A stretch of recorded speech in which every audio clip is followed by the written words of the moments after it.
नमस्कार साथियों, ज्ञान विविध संस्कृत के ऑनलाइन यूट्यूब चैनल में मैं अरविंद पारिक आपका पुनः हार्दिक स्वागत करता हूं, अभिनंदन करता हूं।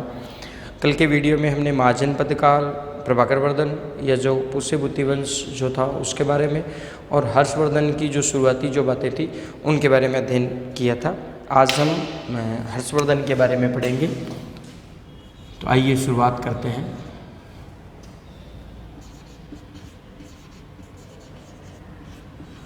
हर्षवर्धन लगभग 40 वर्षों तक ये शासन करता है। इसके जो उपाधियाँ जो थी उसके बारे में हमने अध्ययन किया था। इसके अलावा उपाधियों के अलावा जो इसके सिक्के हैं उनके बारे में अध्ययन किया था और अभिलेखों के बारे में अध्ययन किया था। वैसे अभिलेख जो ताम्र लेख है मधुबन और बंसखेड़ा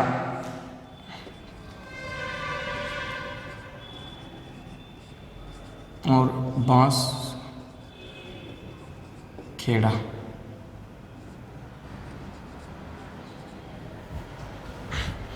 उनके बारे में हमने कल चर्चा की थी। ठीक है,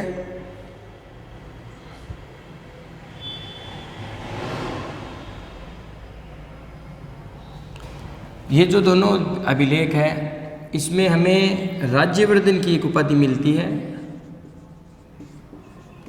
वो मैंने बताई थी कि ये बुद्ध का उपासक था, परम सौगात दोनों अभिलेखों में मिलती है।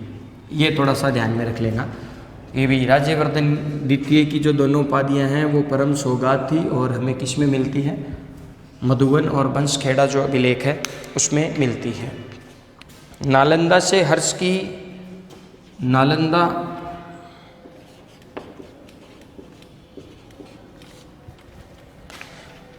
ये भी खराब होना था। अभी हेड वाले से ही देख लेते हैं। नालंदा जो है, नालंदा से हमें से हर्ष की मिट्टी या मर्ण मुद्रा प्राप्त हुई है। से हर्ष की मिट्टी, अंडरलाइन कर लेना भी मिट्टी को, हर्ष की मिट्टी या मर्ण मुद्रा प्राप्त हुई है, या मर्ण मुद्रा प्राप्त हुई है। नालंदा से, ठीक है। बांसखेड़ा अभिलेख से हमें हर्ष के हस्ताक्षर मिले हैं।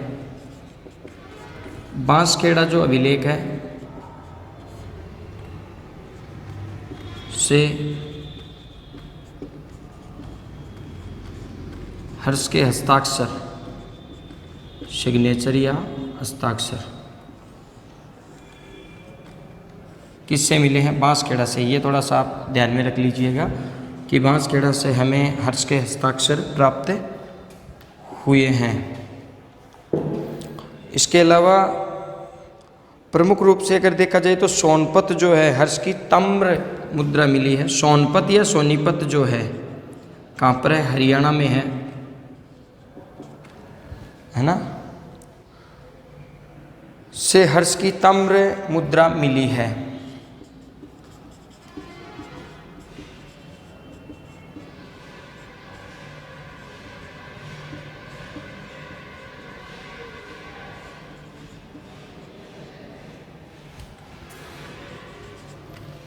इसके अलावा अगर हम बात करते हैं तो बिठौरा यूपी जो है वहाँ से हर्ष की रजत मुद्रा मिली है। बिठौरा यूपी में, वहाँ से हमें हर्ष की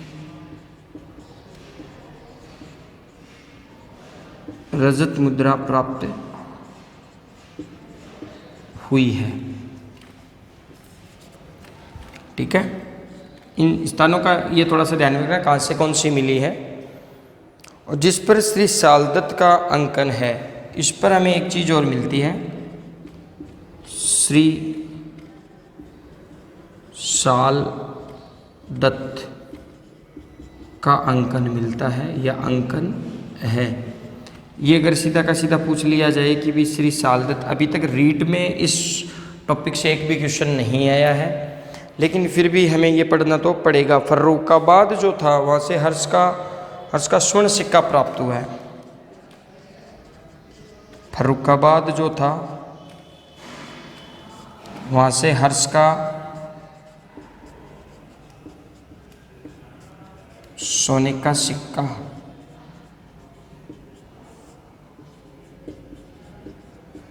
प्राप्त हुआ है। ठीक है, हर्ष का टीला थानेसर में है, ये ध्यान में रख लेना भाई।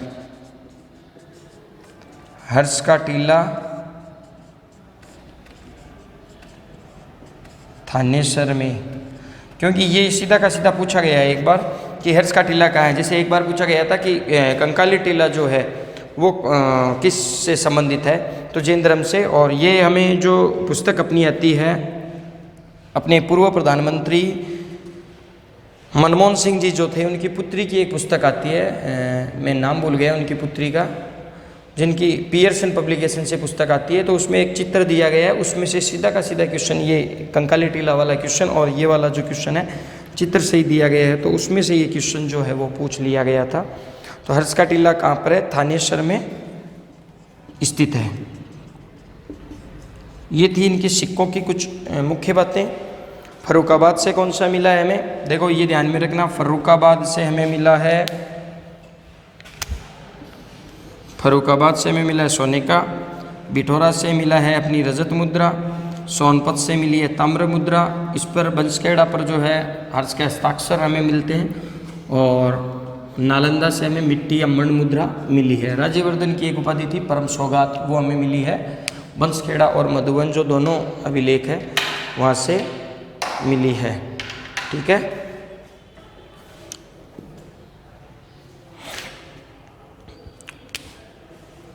शिलादित्य के बारे में हमने कल बात की थी कि जो आपका वैनशांग जो है वो ये कहता है कि ये शिलादित्य जो है ये हर्ष ही था। अब हम बात करते हैं, राज्यवर्धन द्वितीय की मृत्यु हो जाती है कब? 606 में, और इस समय राजा बनता है हर्ष। जैसे ही राजा हर्ष बनता है तो 606 एडी में वह एक संवंत चलाता है। संवंत का नाम होता है हर्ष संवंत। ध्यान में रख लेना कि हर्ष संवंत कब चला था, तो हर्ष संवंत जो है वो 600 एडी में था। ठीक है, कामरूप के शासक भास्कर वर्मन ने अपने राजदूत हंसबेग द्वारा हंस के पास मैत्री प्रस्ताव हेतु भेजा था। ठीक है, कामरूप, ये ध्यान में रख लेना भी कामरूप कहाँ है। वर्तमान अगर पूछ लिया जाए तो कामरूप जो है मौर्य काल में, मैंने बताया था कि असम जो था वो मौर्य साम्राज्य से बाहर था, और असम का ही दूसरा नाम है हमें रूप कामरूप। असम का जो गुवाहाटी है वहाँ पर एक माता का रूप है कामरूप कामाख्या, ये ध्यान में रख लेना। इसके कारण इसका प्राचीन नाम मिलता है असम। असम जो नाम पड़ा है वो पड़ा है, एक जाति थी, बौद्धों की जो जाति थी। वर्तमान में ये मुस्लिम समुदाय ऐसा कुछ माना जाता है, अहोम, और अहोम से ही ये असम पड़ा था। कामरूप जो है वहाँ का राजा था कौन? भास्कर वर्मन। भास्कर वर्मन जो है एक दूत भेजता है हर्ष के दरबार में, किसके लिए? मैत्री के लिए, मित्रता के लिए। ठीक है, और दूत का नाम होता है, ये ध्यान में रख लेना भी, दूत का नाम होता है हंस बेग। ठीक है, इसके बाद में हम चर्चा करते हैं कि हर्ष ने बौद्ध भिक्षु दिवाकर मित्र की सहायता से, मैंने ये बताया था कल, हमने चर्चा की थी कि एक बौद्ध भिक्षु होता है दिवाकर मित्र, नाम ध्यान में रखना भी, और इसी के संपर्क के कारण ये बौद्ध बन जाता है। इसकी बहन जो होती है, पति की मृत्यु के बाद में ये विंध्याचल के पहाड़ों में चली जाती है, और अपने शरीर को अग्नि को समर्पित करती है कि साहब अब मरने ही वाली है, जितने में ये सूचना जो है दिवाकर मित्र इसे देख लेता है और वह हर्ष को ये बात बता देता है और हर्ष इसकी सहायता से अपनी बहन को बचा लेता है।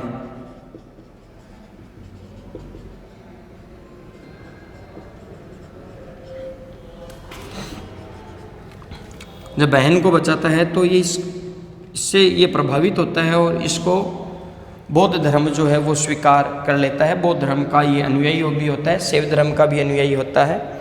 ठीक है। हर्ष के दरबार में उत्तरगुप्त वंशीय शासक, ये एक और आप ध्यान में रख लेना कि हर्ष के दरबार में एक उत्तरगुप्त वंशीय शासक रहता है।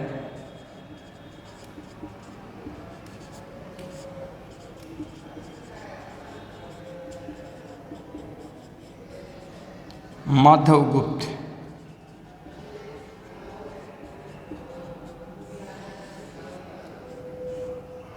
माधवगुप्त उत्तरगुप्त वंशीय शासक की अगर बात आ जाती है तो ये ध्यान में रख लेना कौन सा था, माधवगुप्त था। और माधवगुप्त किसके दरबार में रहता है, हर्षवर्धन के दरबार में रहता है। ठीक है। अब बात करते हैं, यहाँ तक की अपनी बातें हो गई थी। बाणभट्ट के अनुसार ये कहता है हर्ष सिंहासन पर नहीं ग्रहण करना चाहता था। बाणभट्ट ये कहता है ये बात सही भी है, ये अपने बड़े भाई बड़े भ्राता जो है राज्यवर्धन वही राजा रहता है, लेकिन उसकी हत्या कर दी जाती है। राज्यवर्धन की हत्या गौड़नरेश शशांक कर देता है और ये फिर शपथ भी लेता है और इससे बदला भी लेता है। तो बाणभट्ट ये कहता है कि हर्ष राजा नहीं बनना चाहता था, हर्ष शासन नहीं करना चाहता था, कि के अनुसार हर्ष सिंहासन ग्रहण नहीं करना चाहता था। हर्ष सिंहासन या सिंहासन ग्रहण नहीं करना चाहता था।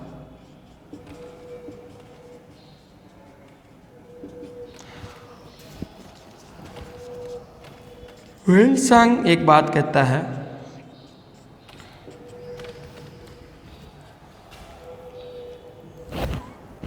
वेलसांग ये कहता है कि उसने अपनी बहन के साथ शासन किया और राजधानी थानेश्वर से कन्नौज ले गया। ये कहता है, ये बात ये भी कहता है और मातवालीन भी कहता है, दोनों चीनी यात्री होते हैं। ये कहते हैं कि इसने अपनी बहन के साथ शासन किया और थानेसर से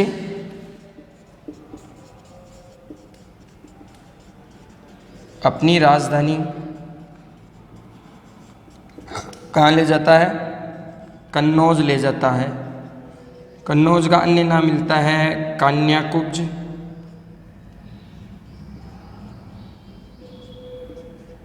युद्ध की क्रीड़ा स्थली।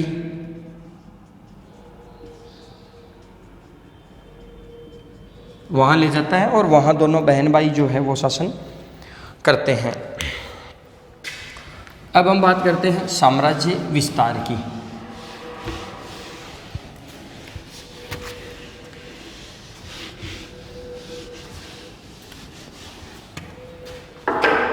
ये सही हुआ क्या, ये चेक करते, नहीं हुआ, एक सेकंड भाई।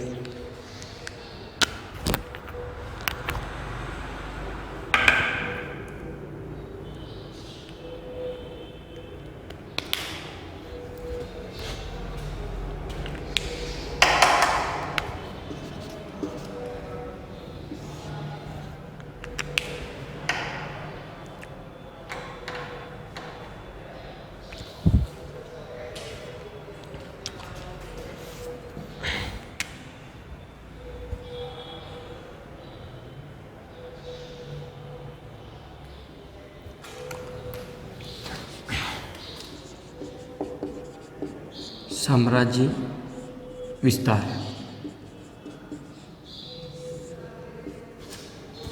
हर्ष ने कन्नौज पर अधिकार किया अधिकार करने के बाद में गौड़ नरेश शशांक को पराजित करता है।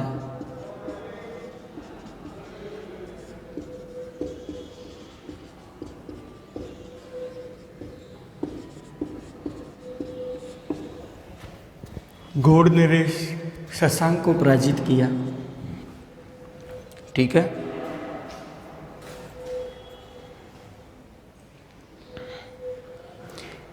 इसके साम्राज्य में कश्मीर को छोड़कर लगभग उत्तर भारत शामिल था।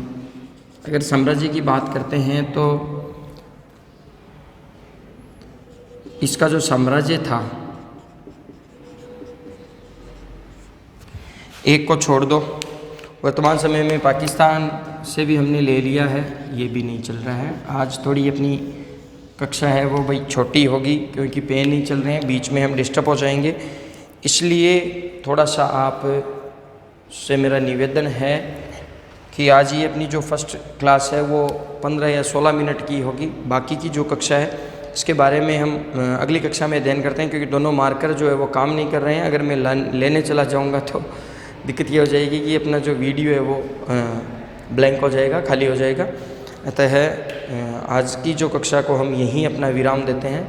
अगली कक्षा में हम अध्ययन करेंगे जस्ट 15 मिनट की जो कक्षा के बाद में मार्कर वगैरह अपने हथियार जो है ना, आज मैंने चेक नहीं किए थे, ये मेरी मिस्टेक हो गई थी। हालांकि ये मेरी सबसे बड़ी भूल थी, क्योंकि व्यक्ति को अपने हथियार जो है वो हमेशा अपने पास रखने चाहिए और साजो सामान को हमेशा अच्छे तरीके से तैयार रखना चाहिए। क्योंकि अगर हम सीमा पर चले गए, अपनी बंदूक नहीं चल रही है तो हमें मरना पड़ेगा। और आज यही स्थिति हो गई कि मैंने पहले इस चीज़ को यूज नहीं किया था, दोनों रेड और आपके जो ब्लैक मार्कर है इन दोनों को, जिसके कारण मुझे ये खामियाजा भुगतना पड़ रहा है।